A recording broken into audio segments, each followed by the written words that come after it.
Hello, friends. Very good morning. Happy Friday to all of you. Before we begin our editorial, ఒకసారి ఈ మంత్లో మనకున్న offers అన్ని ఒకసారి చెక్ చేద్దాం. ఆల్రెడీ మాట్లాడుకున్నాం అక్టోబర్ అనేది మనకి ఫెస్టివల్ మంత్. సో చాలా ఆఫర్స్ తీసుకొచ్చాను. Just look at all of them one by one. ఫస్ట్ది యూపీఎస్సీ ఇన్ఫినిటీ, మన flagship course that combines prelims, mains and interview for UPSC. దీంతో పాటు గ్రూప్ 1 కూడా అందిస్తున్నాం. సీసాట్, బ్యాంక్, ఎస్ఎస్సి ఇన్స్టిట్యూట్లో ఆఫర్ చేస్తున్న ప్రతి ఒక్క కోర్స్ కూడా ఇందులో బండిల్ అయిపోయింది. సో యూపీఎస్సీ ఆస్పిరెంట్స్కి ఇవన్నీ ఇస్తున్న అడిషనల్ కాంప్లిమెంటరీ బెనిఫిట్స్ అనమాట. So you get everything bundle together at just 45,000 rupees. And అక్టోబర్లో అందిస్తున్న ఆఫర్ ఏంటంటే కేవలం 5,000 పర్ మంత్. 5,000 కట్టి మీరు ఇందులో జాయిన్ అయిపోవచ్చు. ఎవ్రీ మంత్ 5,000 చొప్పున 9 మంత్స్ పే చేస్తే దట్స్ ఇట్, అయిపోయింది. అయితే 25 అక్టోబర్ లోపు జాయిన్ అయిన వాళ్ళకి మాత్రమే. So you have hardly 9 days left. Interest ఉన్న వాళ్ళు ఈ 9 daysలో నిర్ణయం తీసుకోండి. 25th అక్టోబర్ లోపు జాయిన్ అయిన వాళ్ళకి you have this offer, right? You have the phone number there. Prashanti madam call చేయండి, ఏమైనా వివరాలు కావాలంటే తను చెప్తారు. Then UPSC subject courses: history, polity, economy, geography, international relations, ethics and integrity. Any subject you take you can join at 7,000 rupees. Even దీనికి కూడా ఈ 7,000 కూడా ఇన్స్టాల్మెంట్స్లో కట్టుకునే అవకాశం ఇచ్చాను. అగైన్ 25th అక్టోబర్ లోపు జాయిన్ అయిన వాళ్ళకి మాత్రమే. సో 2,000 పర్ మంత్ కట్టి జాయిన్ అయిపోతుంది. అంటే జస్ట్ 2,000తో మీరు యూపీఎస్సీ ప్రిపరేషన్ స్టార్ట్ చేసేయచ్చు ప్రశాంతంగా. సో 2,000 పర్ మంత్తో మీరు యూపీఎస్సీ ప్రిపరేషన్ హ్యాపీగా స్టార్ట్ చేయొచ్చు. And you have current affairs course fee కూడా 7,000. కానీ 19th అక్టోబర్ అంటే సండే, ఎల్లుండి లోపు జాయిన్ అయ్యే వాళ్ళకి, ఇవాళ ఫ్రైడే కదా, సాటర్డే, సండే, మండే లోపు జాయిన్ అయ్యే వాళ్ళకి 5,000 రూపీస్కి ఆఫర్ చేస్తున్నాను. ఈవెన్ దిస్ కోర్స్, దీనికి కూడా మీరు రెండు కంబైన్ చేయొచ్చు. 2,000 పర్ మంత్ ఇన్స్టాల్మెంట్ కూడా వాడుకోవచ్చు. సో ఇన్స్టాల్మెంట్లో 2,000 కట్టి జాయిన్ అయిపోవచ్చు. 19th లోపు జాయిన్ అయ్యే వాళ్ళకి కేవలం 5,000కి ఇది ఆఫర్ చేస్తున్నాం. And you have the phone number. ఏ కోర్స్కి అయినా డౌట్ ఉన్నా సరే కాల్ చేయండి. Get your doubts clarified. So these are 3 important courses with respect to UPSC. ఈ 2,000 పర్ మంత్ ఆఫర్ ఏదైతే ఉందో ఇది బ్యాంక్ అండ్ ఎస్ఎస్సి సీజీఎల్ వాళ్ళకి కూడా వర్తిస్తుంది. So if you want to join bank infinity or if you want to join SSC infinity, again 2,000 per month మీరు join అవ్వచ్చు. Per month అనేది మర్చిపోకండి. So let's begin today's editorial. So ఇవాళ editorial హైదరాబాద్లో ఉన్న మనకి ఫ్లడ్ సిచ్యువేషన్ వచ్చేసింది. హైదరాబాద్లో రెయిన్ వాటర్ బాగా ఎక్కువైపోయి, సో దానికి సంబంధించిన ఎడిటోరియల్ ఇది. ఒకసారి దీన్ని అర్థం చేసుకుందాం. Before we get into this editorial, I want to draw your attention towards our English course. చాలా మంది ఎడిటోరియల్స్ ఫాలో అవుతున్నారు అంటే కారణం they are not great, or for example అంటే ఇంగ్లీష్లో ఇంకా ఇంప్రూవ్ అవ్వాలి, ఇంగ్లీష్ మనకు ఒక వీక్నెస్గా ఉంది, ఇంకొంచెం ఇంప్రూవ్ అవ్వాలి అనే ఉద్దేశంతోనే మెజారిటీ మెంబర్స్ ఎడిటోరియల్స్ అనేవి ఫాలో అవుతూ ఉంటారు. సో ఎడిటోరియల్స్ ఫాలో అవుతున్న వాళ్ళందరికీ కూడా మన ఆ ఇన్స్టిట్యూట్లో ఆఫర్ చేస్తున్న ఇంగ్లీష్ కోర్స్, నేను స్వయంగా చెప్తున్న ఇంగ్లీష్ కోర్స్ గురించి చెప్పదలుచుకున్నాను. ఇది కేవలం 2,000 రూపీస్కి ఆఫర్ చేస్తున్నాము. మండే టు ఫ్రైడే క్లాసెస్ జరుగుతాయి. అండ్ ఇంట్లో live as well as recorded videos మీకు అందుబాటులో ఉంటాయి. ప్రతిరోజు 7 to 8 PM ఇది టైమింగ్స్. ఇది దీనికి సంబంధించి. అయితే ఇది ఇందులో ఏం కవర్ చేస్తారు సార్ అంటే, we cover grammar, we cover vocabulary, we cover comprehension, right? Grammar వచ్చేసరికి మీకు ఫండమెంటల్ గ్రామర్, మనకి అవసరం లేని గ్రామర్ నేను చెప్పను. ఎంత గ్రామర్ అయితే కాంపిటేటివ్ ఎగ్జామ్స్కి అవసరమో, రియల్ లైఫ్ యూసేజ్కి అవసరమో అంతవరకు మాత్రమే నేర్చుకుంటారు. అది కూడా చాలా డీటెయిల్డ్గా నేర్చుకుంటారు. నేర్చుకునేది డీటెయిల్డ్గా నేర్చుకుంటారు. Second thing vocabulary. వొకాబులరీ అనేది మెమరైజ్ చేసినట్టు రోజుకు ఒక 10 పదాలు చెప్పేయండి, రోజుకు ఒక 20 పదాలు చెప్పండి, ఆ టైప్లో మనది ఉండదు. So I teach vocabulary through editorial చెప్తూ దాని ద్వారా వొకాబులరీ చెప్పడం కానీ, మన హిందూ హెడ్లైన్స్ చెప్తూ దాని ద్వారా హిందూలో ఉన్న హెడ్లైన్స్ చూస్తూ దాని ద్వారా వొకాబులరీ నేర్చుకోవడం కానీ, ఇట్లాంటివి ఉంటాయి అన్నమాట. అంతేగాని బలవంతంగా రోజుకు ఒక 10 పదాలు 20 పదాలు బట్టి కొట్టించడం అనేది వర్కౌట్ అవ్వదు. అండ్ అది ఎప్పుడు కూడా పనిచేయదు. సో అలాంటి పద్ధతులు అనేవి ఎప్పుడు పనిచేయవు. సో ఆ రకమైన పద్ధతి కాకుండా ఒక సిస్టమేటిక్గా సైంటిఫిక్ వేలో వొకాబులరీ నేర్చుకుంటాం. ఎలా నేర్చుకున్న వొకాబులరీ మీరు ఎప్పటికీ మర్చిపోరు. అది నా గ్యారంటీ. మీరు మర్చిపోయే సమస్య ఉండదు. మూడవది కాంప్రహెన్షన్. కాంప్రహెన్షన్ అంటే ఇప్పుడు ఇప్పుడు మనం చేస్తుంది కాంప్రహెన్షన్.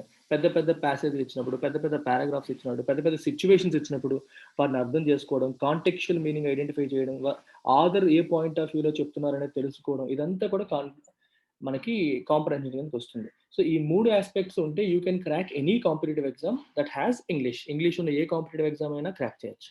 సో ఈ ఇంగ్లీష్ కోర్స్ ఎవరికి సూటబుల్ సార్ అని అడిగితే, ఫస్ట్ క్యాట్ రాసే వాళ్ళకి సూటబుల్, బ్యాంక్ ఎగ్జామ్స్ రాసే వాళ్ళకి సూటబుల్, ఎస్ఎస్సి సిజిఎల్ రాసే వాళ్ళకి సూటబుల్, యూపీఎస్సి రాసే వాళ్ళకి కూడా సూటబుల్. యూపీఎస్సి రాసే వాళ్ళకి 2 రకాలుగా సూటబుల్. ఎందుకంటే ఒకటి సీసాట్కి హెల్ప్ అవుతుంది డైరెక్ట్గా, రెండవది యూపీఎస్సిలో మెయిన్ ఇంపార్టెంట్ పోర్షన్ అయిన న్యూస్ పేపర్ రీడింగ్లో స్ట్రగుల్ అవుతున్న వాళ్ళందరికీ కూడా ఇది హెల్ప్ అవుతుంది. Right, you can start reading news paper, మెల్లమెల్లగా నేర్చేసుకుంటారు. అంటే న్యూస్ పేపర్ని ఎలా చదవాలి, అందులో ఒకాబులరీని ఎలా గ్రిప్లో తెచ్చుకోవాలి, కాంపరెంట్స్ ఎలాగా, ఈ ఆస్పెక్ట్స్ అన్ని కూడా చాలా చాలా ఇంప్రూవ్ అవుతాయి. That's the beauty of this particular course. ఇవి కాకుండా నేను ఇక్కడ మెన్షన్ చేయని వేరే ఎగ్జామ్స్ ఏమైనా ఉంటే వాళ్ళకి కూడా హెల్ప్ అవుతుంది. ఎందుకంటే నేను చెప్తుంది universal concept, it is for every one, ఒకళ్ళిద్దరికి కాదు. గ్రామర్, వొకాబులరీ, కాంపరెన్షన్ వస్తే ఇంగ్లీష్లో ఏదైనా మనం హ్యాండిల్ చేయవచ్చు. రైట్, సో కోర్స్లో ఎలా జాయిన్ అవ్వాలి అని ఆలోచించే వాళ్ళు, I'm giving you phone number, just call that number. Ma'am Prashanthi madam అని ఉంటారు, ఆ మేడం కాల్ చేయండి. 92412, note down the number, 62391. So ఈ మేడంకి మీరు కాల్ చేస్తే she will tell you how to proceed next. Google pay or ఫోన్పేతో మీరు నా నెంబర్కి ఇది పంపించాలి. నా నెంబర్ మేడం ఇస్తారు మీకు, ఆ నెంబర్కి పంపిస్తే and she will acknowledge and she will give you access. That's about it. So let's begin the editorial today.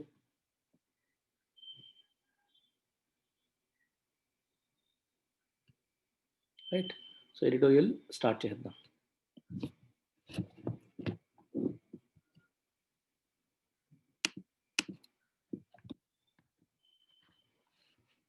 Okay, చూడండి, it says dealing with deluge. What is the meaning of deluge? Deluge అంటే ఒక ఎలా చెప్పాలి, భారీ వరద, ఫ్లడ్డే భారీ, severe flood అని తీసుకోవచ్చు మీరు.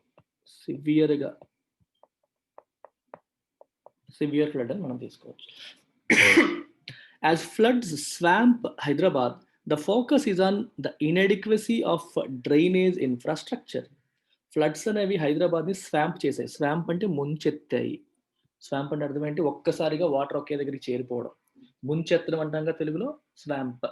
Hyderabad, the focus is on the inadequacy అంటే అడిక్వేట్ గా లేని, ఏది లేదు, డ్రైనేజ్ ఇన్ఫ్రాస్ట్రక్చర్. డ్రైనేజ్ అంటే అర్థం ఏంటి? వాటర్ని డ్రైన్ చేసేది, అంటే ఒక చోటు నుంచి ఇంకొక చోటుకి, అక్కడ నుంచి తీసేసి వేరే చోటికి పంపించేదాన్ని డ్రైనేజ్ అంటాం. ఆ డ్రైనేజ్ ఇన్ఫ్రాస్ట్రక్చర్ సరిగ్గా లేకపోవడం అనేదాన్ని అది ఎక్స్పోజ్ చేసింది. ఓకే, అండ్ అందుకే ఇప్పుడు దానిపైన మనం ఫోకస్ చేయాల్సిన పరిస్థితి వచ్చింది. A deep monsoon depression over the west central bay of Bengal, which weakened as it moved over Telangana, resulted in downpours over several districts in the state, severely affecting the city of Hyderabad as well. Right? Depression అంటే తెలుసు కదా మీకు, low pressure area. ఎక్కడ? West central Bay of Bengal. West central Bay of బెంగాల్లో low pressure area form అయింది, అల్పపీడనం అంటాం చూడండి. అక్కడ ప్రెషర్ అనేది బాగా తగ్గింది. మీకు తెలుసు, ప్రెషర్ ఎప్పుడైనా బాగా తగ్గితే హై ప్రెషర్ ఏరియా నుంచి లో ప్రెషర్ ఏరియాకి విండ్స్ అనేవి వస్తుంటాయి, క్లౌడ్స్ అనేవి వస్తుంటాయి. మీకు జియోగ్రఫీలో నేర్చుకుంటారు ఇవన్నీ కూడా. సో ఈ డీప్ మాన్సూన్ డిప్రెషన్ అక్కడ ఫామ్ అవడం వల్ల అది బేసిక్గా అది ఫామ్ అయింది, which weakened as it moved over Telangana. So Telangana వైపు నుంచి మూవ్ చేస్తున్నప్పుడు అది బలహీనపడింది. And it resulted in downpours. Downpour అంటే హెవీ రెయిన్ఫాల్. డౌన్ పోర్ అంటే అర్థం ఏంటి? హెవీ రెయిన్ఫాల్ మనం డౌన్ పోర్ అంటాం. Heavy rainfall over several distant states, severely affecting the city of Hyderabad as well.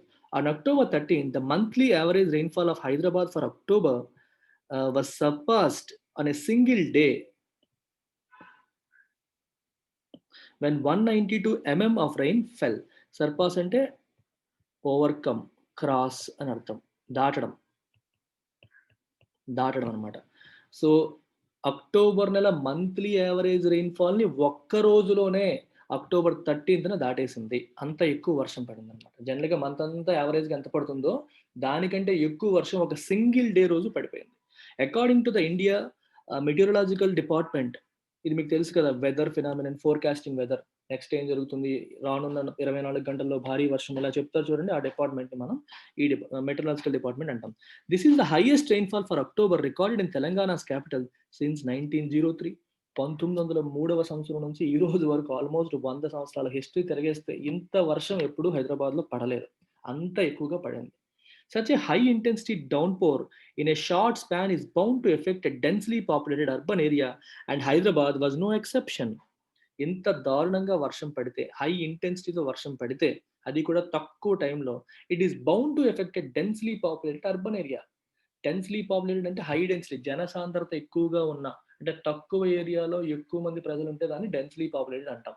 ఎక్కువ ఏరియాలో తక్కువ మంది ఉంటే స్పార్స్‌లీ, ఎస్‌పిఏఆర్ఎస్‌ఈ, స్పేస్‌లీ పాపులేటెడ్ అంటాం. అంటే జనసాంద్రత తక్కువ, ఇక్కడ జనసాంద్రత ఎక్కువ. అలాంటి అర్బన్ ఏరియాలో తక్కువ టైంలో ఇంత పెద్ద వర్షం పడితే అది ఆటోమేటిక్‌గా వాళ్ళని ఎఫెక్ట్ చేస్తుంది. And Hyderabad was no exception. Hyderabad దానికి ఏమి ఎక్సెప్షన్ కాదు. At least 24 people were killed. కనీసం 24 మంది చనిపోయారు. And several localities submerged. Submerged అంటే ముంచెత్తబడ్డాయి.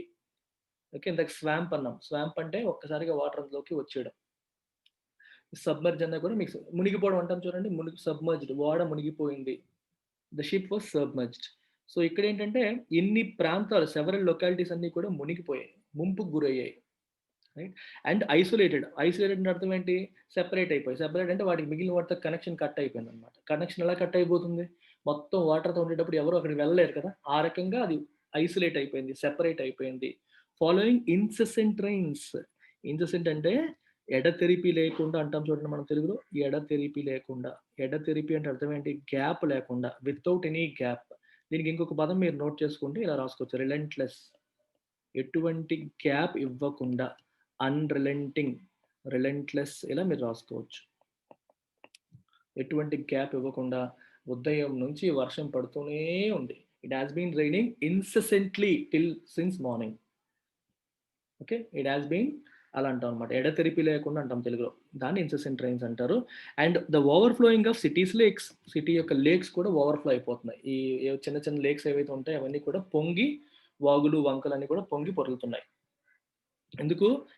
ఇవన్నీ ఈ హెవీ రెయిన్స్ వల్ల. దీనివల్ల 24 మంది చనిపోయారు. అండ్ సెవెరల్ లొకాలిటీస్ మునిగిపోయాయి. అండ్ సెపరేట్ అయిపోయాయి. ఐసోలేట్ అయిపోయాయి. సెపరేట్ అవ్వడం అంటే అవి అక్కడే ఉంటాయి. కానీ వాటికి మిగిలిన ప్రాంతాలతో కనెక్షన్ కట్ అయ్యి వాననీటితో బాగా నిండిపోవడం వల్ల అక్కడికి వెళ్ళడం, రావడం అనేది కష్టం అయిపోయింది అని అర్థం. అదర్ డిస్ట్రిక్ట్స్ వర్ బ్యాడ్లీ ఎఫెక్టెడ్ టూ. ఇక్కడ మీరు అబ్జర్వ్ చేస్తున్నారా? వర్ ఎఫెక్టెడ్. ఈ గ్రామర్ పాయింట్ ఒకసారి మీరు చూడండి. ఇందాక కూడా వచ్చింది ఇది. మీరు అబ్జర్వ్ చేశారో లేదో నాకు తెలీదు. Were killed. సో చాలా మంది డౌట్ వస్తుంది. సార్ వర్ పెట్టి కిల్డ్ ఏంటి? ఇట్లా అడుగుతూ ఉంటారు. బేసిక్‌గా ఇలా ఒక బీ ఫార్మ్ వర్బ్ గుర్తుపెట్టుకోండి. బీ ఫార్మ్ వర్బ్ ప్లస్ వి3. వి3 అంటే ఏంటి మనకి? Past participle.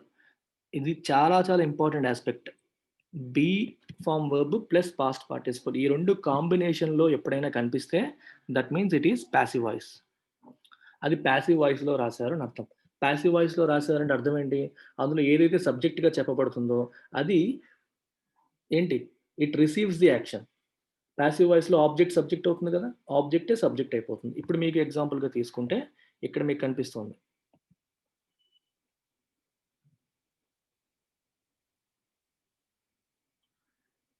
ఇక్కడ చూడండి.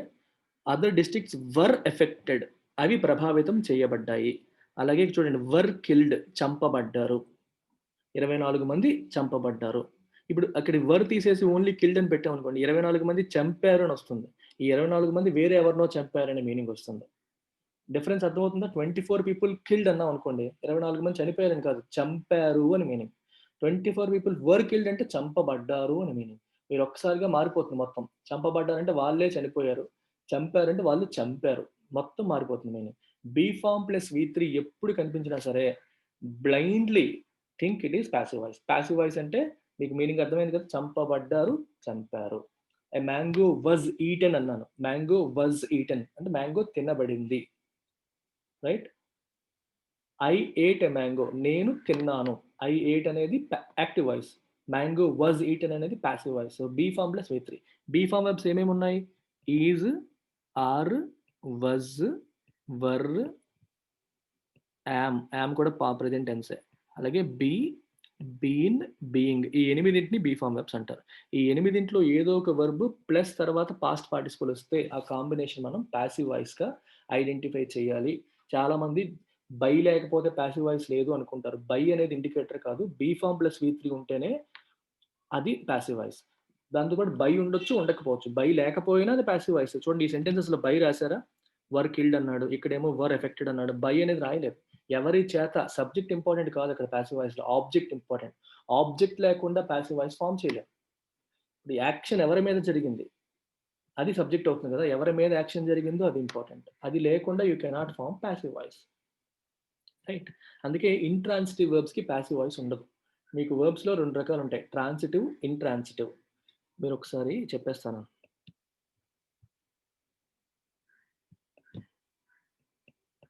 తెలుగులో సకర్మక, అకర్మక. ట్రాన్సిటివ్, ఇంట్రాన్సిటివ్ అంటాం. ఫర్ ఎగ్జాంపుల్ ఐ లాఫ్డ్ అన్నాను. నేను నవ్వాను. దీంట్లో ఆబ్జెక్ట్ ఉండాలా? అవసరమా? నేను నవ్వాను. అది ఇంకెవరిని ఎఫెక్ట్ చేయదు. నవ్వాను. ఇదేంటి? Intransitive. I cried. Intransitive. Right. I went. Intransitive. నేను వెళ్ళాను. దానికి ఆబ్జెక్ట్ అక్కర్లా. When I say I killed. ఎవరిని? We ask this question. ఎవరిని? ఎవరిని చంపాను నేను? ఈ క్వెషన్ వచ్చేస్తుంది ఒకసారి. అర్థమవుతుందా? So, this is transitive. So, ఒక సింపుల్ ట్రిక్ ఉంది ట్రాన్సిటివ్‌ని, ఇంట్రాన్సిటివ్‌ని ఐడెంటిఫై చేయడానికి. ఆ ట్రిక్ చెప్తాను. జస్ట్ అర్థం చేసుకోండి. ట్రాన్సిటివ్, ఇంట్రాన్సిటివ్ అర్థం చేసుకోవడానికి ఒక simple way to identify transitive and intransitive. Transitive అంటే సకర్మక. అంటే దానికి ఆబ్జెక్ట్ ఉంది. దేర్ ఈస్ ఇప్పుడు వర్బ్ అంటే అర్థం ఏంటి? ఒక యాక్షన్. ఒక యాక్షన్ గాని, ఒక వేరే మన ఎమోషన్ గాని, యాక్షన్ గాని వీటిని వర్బ్ అంటాం మనం. ఈ యాక్షన్‌ని రిసీవ్ చేసుకునే వాళ్ళని ఏమంటాం మనం? ఆబ్జెక్ట్ అంటాం. కొన్నిసార్లు యాక్షన్ రిసీవ్ చేసుకునేవి ఉంటాయి. కొన్నిసార్లు యాక్షన్ రిసీవ్ చేసుకునేవి ఉండవు. For example laugh. నవ్వడం కూడా యాక్షనే. కానీ ఆ యాక్షన్ రిసీవ్ చేసుకునేది ఎవరు లేరు. బీట్ కొట్టడం కూడా యాక్షనే. కానీ బీట్‌ని రిసీవ్ చేసుకునేది ఉంటారు. I beat him. I bet him కొట్టాను. హి వాస్ బీటెన్ ఇలా అంట. మీకు ఐడెంటిఫికేషన్ కోసం ఒక ట్రిక్ చూడండి. ఐ ఏట్ ఎ మ్యాంగో అని రాసాను. మీకు మామూలుగా ఈ ఏట్ అనేది సకర్మక, అకర్మక మీకు తెలియట్లేదనుకోండి. ఆస్క్ ఇట్ 2 రకాల క్వెషన్స్ అడగాలి. హూ లేదా what. I ate a mango. What. I ate అని ఆపండి. మ్యాంగో పక్కన పెట్టండి. మీకిది లేదనుకోండి పక్కన. ఐ ఏట్ అని రాసారు.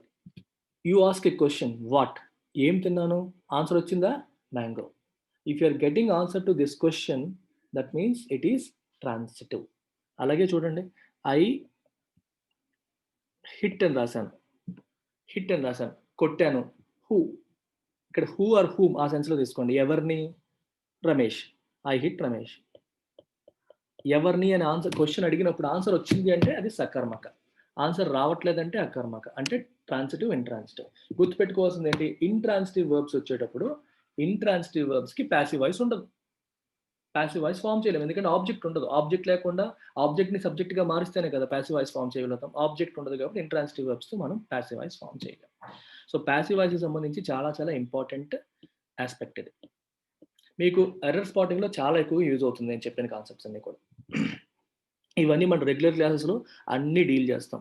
You will feel comfortable with English. Roads damaged and irrigation tanks breached.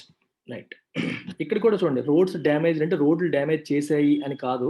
బేసికల్‌గా ఈ న్యూస్ పేపర్ ఇంగ్లీష్‌లో కొన్నిసార్లు ఈ బీ ఫార్మ్స్‌ని అవాయిడ్ చేస్తారు. రోడ్స్ డ్యామేజ్ చేయబడ్డాయి.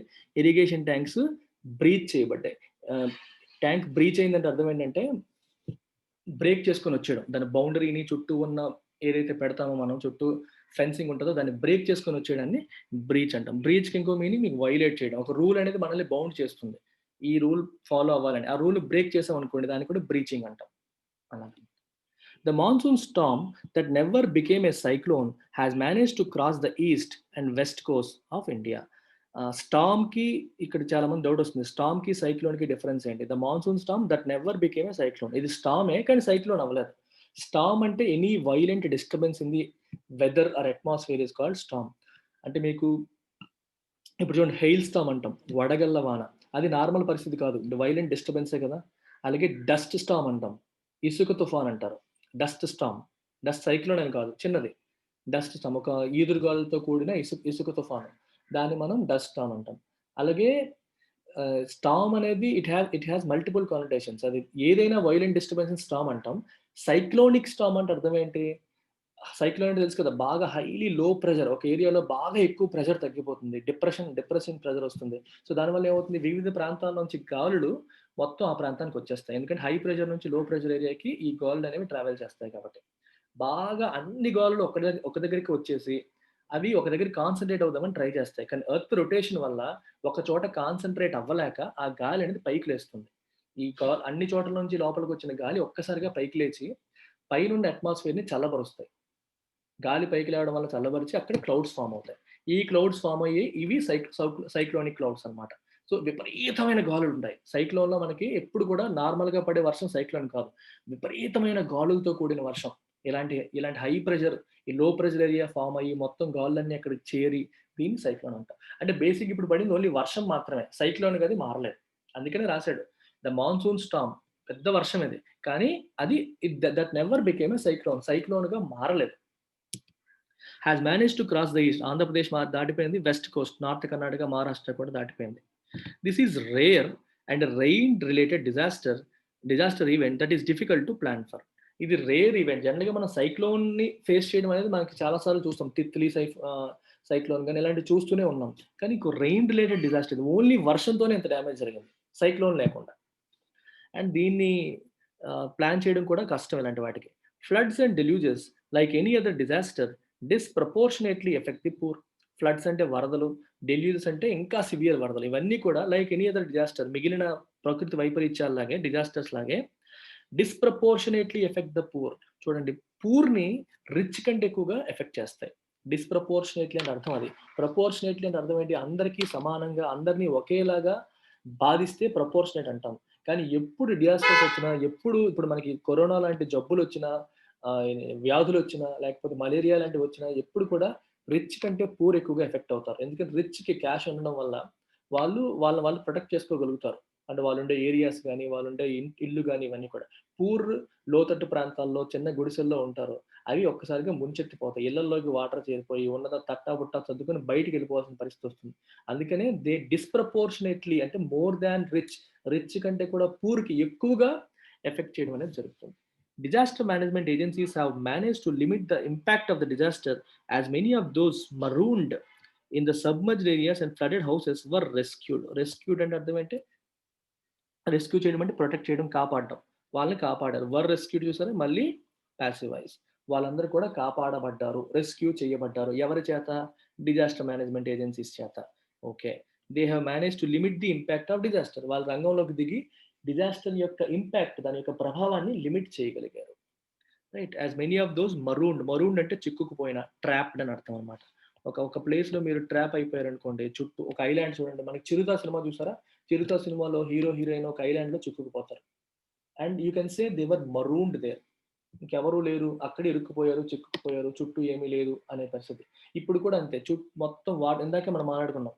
ఈ లోతట్టు ప్రాంతాలు, కొన్ని ఏరియాస్, లొకాలిటీస్ అన్నీ కూడా సబ్మెర్జ్ అయిపోవడం వల్ల ఐసోలేట్ అయిపోతాయి. మరూన్ అయిపోతారు. అక్కడ ఉన్న వాళ్ళతో మిగిలిన వాళ్ళతో కనెక్షన్స్ కట్ అయిపోయి వెళ్ళాలన్నా, రావాలన్నా ట్రాన్స్‌పోర్ట్ కూడా ఉండదు. చుట్టూ వాటర్ ఎలా వెళ్తారు? అందుకని ఈ పదం వాడతారనమాట. ట్రాప్డ్, సెపరేటెడ్, ఐసోలేటెడ్ ఆ సెన్స్‌లో మీరు తీసుకోవచ్చు మరూన్‌ని. But the extent of damage and the turmoil show a lack of preparation and disaster mitigation, a problem that plagues most urban centers in the country. అయితే ఎంత డ్యామేజ్ జరిగింది? చాలా ఎక్కువగా డ్యామేజ్ జరిగింది. And turmoil అంటే గందరగోళం. టర్మాయిల్ అంటే confused situation, గందరగోళం అంటే ఏం చేయాలో తెలీదు. ఎలా ఎలా హ్యాండిల్ చేయాలో తెలియని పరిస్థితిని మనం టర్మాయిల్ అంటాం. ఇది ఏం చూపిస్తుంది? Show a lack of preparation లేదు అనే విషయాన్ని చూపిస్తుంది. అండ్ డిజాస్టర్ మిటిగేషన్ అంటే తగ్గించడం. మీకు తెలిసిందే డిజాస్టర్ మిటిగేషన్. ఒక ఇంపాక్ట్‌ని తగ్గించడం. లెసెనింగ్ ద సివియరిటీ దాన్ని మిటిగేషన్ అంటాం. ఏదన్నా ఒక ఈవెంట్ యొక్క సివియరిటీని తగ్గించడం. దాన్ని మిటిగేషన్ అంటాం. దీన్ని తగ్గించే ఏర్పాట్లు లేవు. ప్రిపరేషన్ లేదు. A problem that plagues most urban centres in the country. ఇది ఒక్క హైదరాబాదే కాదు, అన్నింటికి కూడా. ప్లేగ్ అంటే అర్థం ఏంటి? ట్రబుల్. వర్బ్ ఇది. సో వీటన్నింటికి కూడా ట్రబుల్ చేస్తున్న ఒక పెద్ద ప్రాబ్లమ్ ఇది. ఎవరికీ తెలియట్లేదు ఎలా ప్లాన్ చేయాలని. Much of the damage was due to the overflowing of lakes, in particular the Hussain Sagar lake in the middle of the city and the breaching of Storm water drains. ఈ damage అంతటికి కారణం ఏంటి? Lakes అనేవి overflow అవ్వడం వల్ల. Especially Hussain Sagar lake. అది city మధ్యలో ఉంది.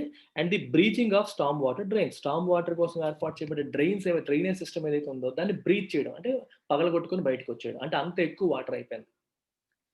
ఇందాకే చెప్పాను బ్రీచ్ అంటే మన చుట్టూ ఉన్న బౌండరీని గాని, మనం ఏదైతే చేసామో దాన్ని బ్రేక్ చేసుకొని వచ్చేస్తే దాన్ని బ్రీచింగ్ అంటాం.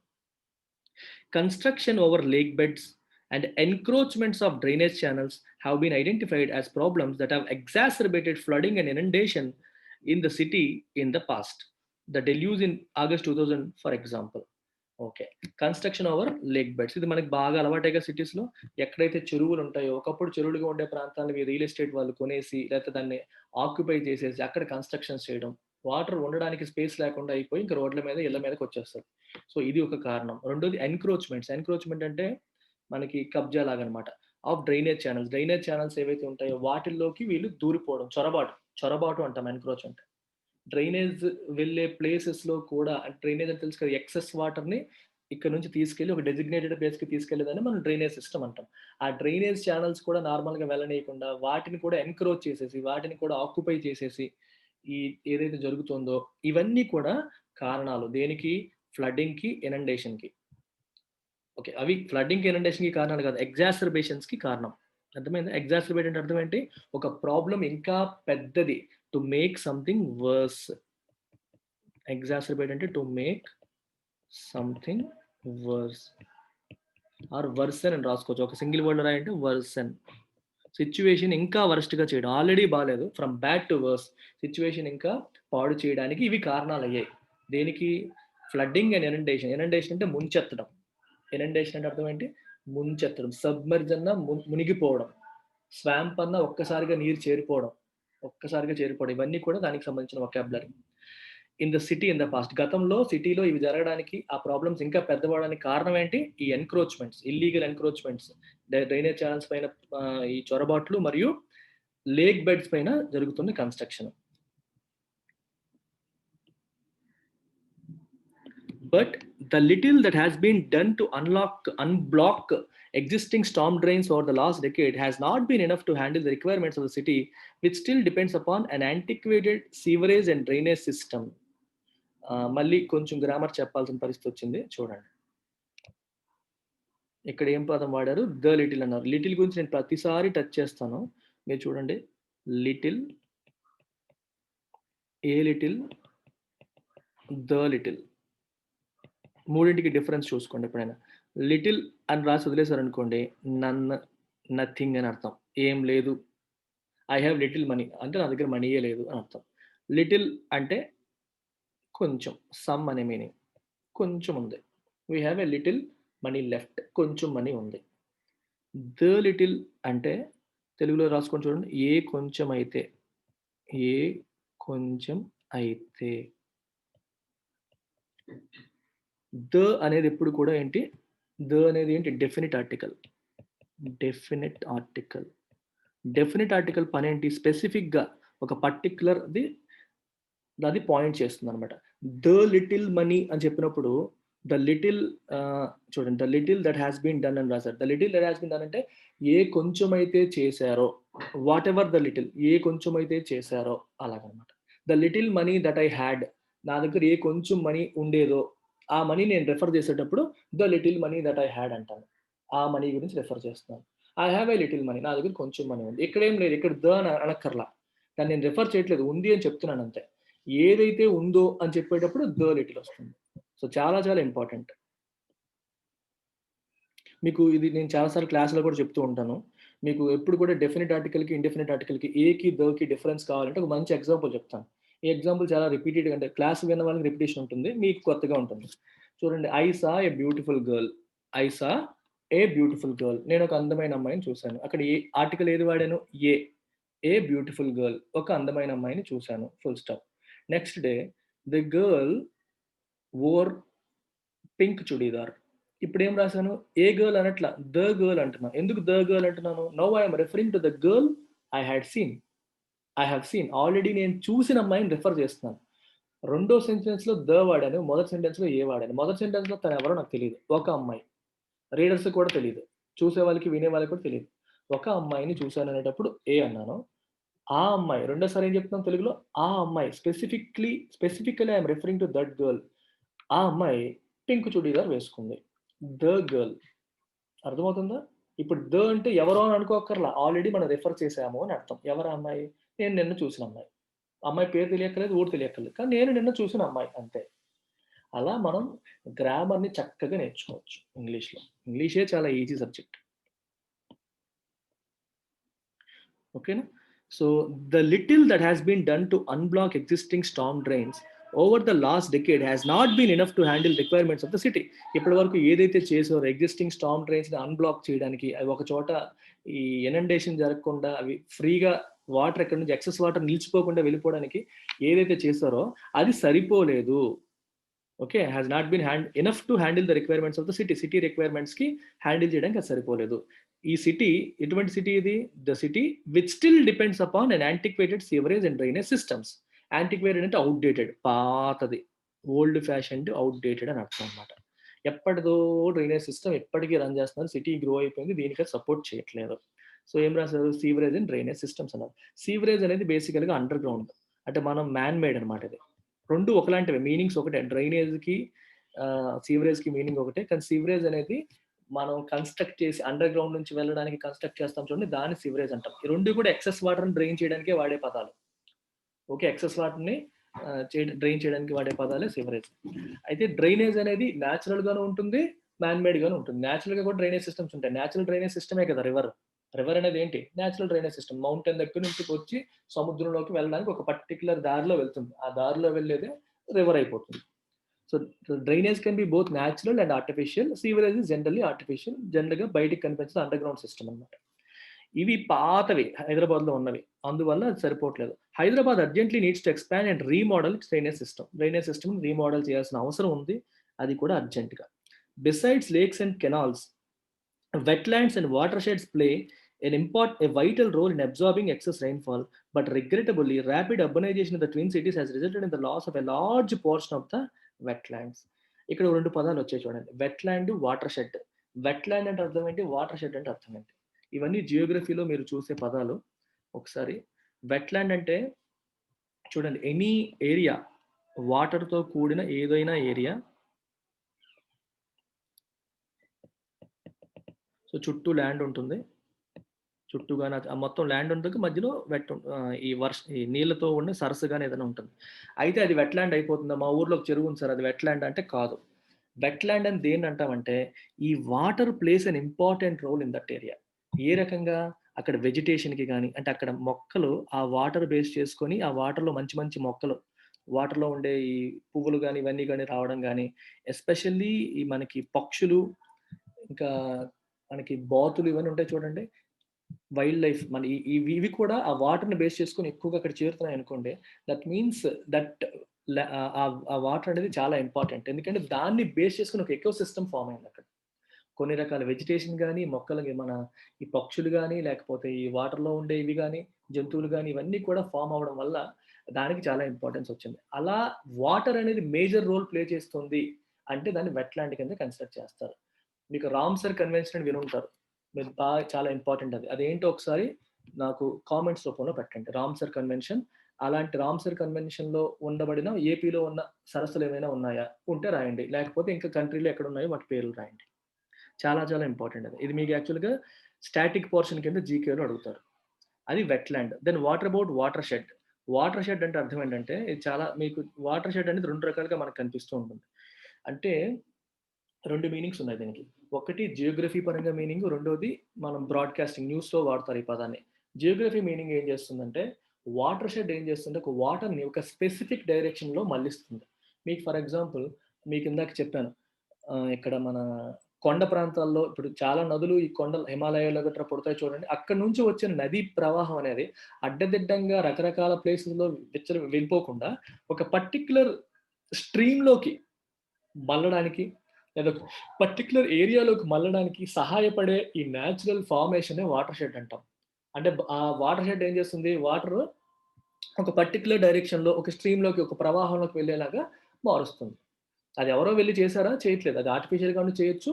లేదా నేచురల్‌గాను ఫార్మ్ అవుతాయి. నేచురల్‌గా ఉండేవాటిని వాటర్ షెడ్స్ అంటారు. ఆర్టిఫిషియల్‌గా చేసేవాడిని వాటర్ షెడ్స్ అంటారు. అంటే వాటర్ యొక్క డైరెక్షన్‌ని ఒక డైరెక్షన్‌లో మళ్లించడానికి, ఒక వేలో ప్రవాహం వెళ్ళేలా చేయడానికి చేసేదాన్ని ఆ ఫిజికల్ మాస్‌ని మనం వాటర్ షెడ్ అని అంటాం. ఆ ల్యాండ్ మాస్‌ని వాటర్ షెడ్ అంటాం. అంటే it changes the direction are it redirects the flow.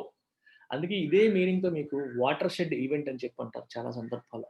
For example, Babri Masjid demolition is a water shed event in the Indian history. భారత చరిత్రలో బాబ్రీ మసీద్ డెమాలిషన్ అనేది ఒక వాటర్ షెడ్ ఈవెంట్. అంటే అది చిన్న చిన్న ఈవెంట్ కాదు, చాలా పెద్దది. అంటే ఒక చరిత్రని మార్చేసింది. మలుపు తిప్పింది అంటారు చూడండి. మలుపు తిప్పడం అంటాం మనం తెలుగులో. అలాంటి వాటికి వాటర్ షెడ్ అనే పదం వాడతాం. Significant, extremely significant. అది పాజిటివ్ అవ్వచ్చు, నెగెటివ్ అవ్వచ్చు. రెండిటిగా కూడా వాడొచ్చు. మలుపు తిప్పింది అనే సెన్స్‌లో మనం వాటర్ షెడ్‌ని వాడతాం. అలాగే జియోగ్రఫీకి వచ్చేసరికి వాటర్‌ని ఒక దారిలో పెట్టడం, మలుపు తిప్పడం అన్నమాట. ఒక ప్రవాహంలోకి పెట్టడం. అలా కూడా మనం వాటర్ షెడ్ మీనింగ్ తీసుకోవచ్చు. జియోగ్రఫీ నుంచి ఈ మీనింగ్ వచ్చింది actually. It they play a vital అంటే very important role in absorbing excess rainfall. Excess రెయిన్‌ఫాల్‌ని అబ్సార్బ్ చేయడంలో ఈ వెట్‌లాండ్స్, వాటర్ షెడ్స్ చాలా ఇంపార్టెంట్ రోల్ ప్లే చేస్తాయి. బట్ రిగ్రెటబుల్లీ అంటే పశ్చాత్తాపపడేలాగా. రిగ్రెట్ అంటే అర్థం ఏంటి? బాధపడ్డం, పశ్చాత్తాపపడ్డం. ర్యాపిడ్ అర్బనైజేషన్ మనం చేసిన తప్పులే కదా! మనమే తప్పు చేసాం. కాబట్టి రిగ్రెటబుల్లీ అన్నారు. మనం రిగ్రెట్ అయ్యేలాగా ర్యాపిడ్‌గా అర్బనైజేషన్ జరగడం in the twin cities has resulted in the loss of a large portion of wetlands. దీనివల్ల ఈ వెట్‌లాండ్స్ చాలా పోర్షన్ మనం కోల్పోయాము. So, we have to regret about it. దాని గురించి మనం బాధపడాలి ఈరోజు. An analysis by centre An analysis by the Center for Science and Environment 2016 revealed that 3 to 4, 5 hectares of water bodies were lost in Hyderabad between 1989 to 2001. 3,245 hectares of water bodies మనం కోల్పోయాం 1989 నుంచి 2001 వరకు because of rapid urbanisation. Urbanisation అంటే సిటీలు విపరీతంగా grow అయిపోవడం వల్ల ఎన్ని వాటర్ బాడీస్ కోల్పోయాం. In the long term the effects of flooding due to deluges అని చెప్పాను కదా, వరదలు, సివియర్ వరదలు can only be mitigated. Mitigation అంటే సివియరిటీ తగ్గడం. If the urban planners take into account the hydrogeology of cities and ensure that construction, development and land occupation do not take place in a way that reduces the area of wetlands. Wetlands ఏరియాని reduce చేసేలాగా construction, development, land occupation జరగకుండా చూడాలి. వీటన్నిటిని దృష్టిలో పెట్టుకొని planning అనేది జరగాలి ఇకపై.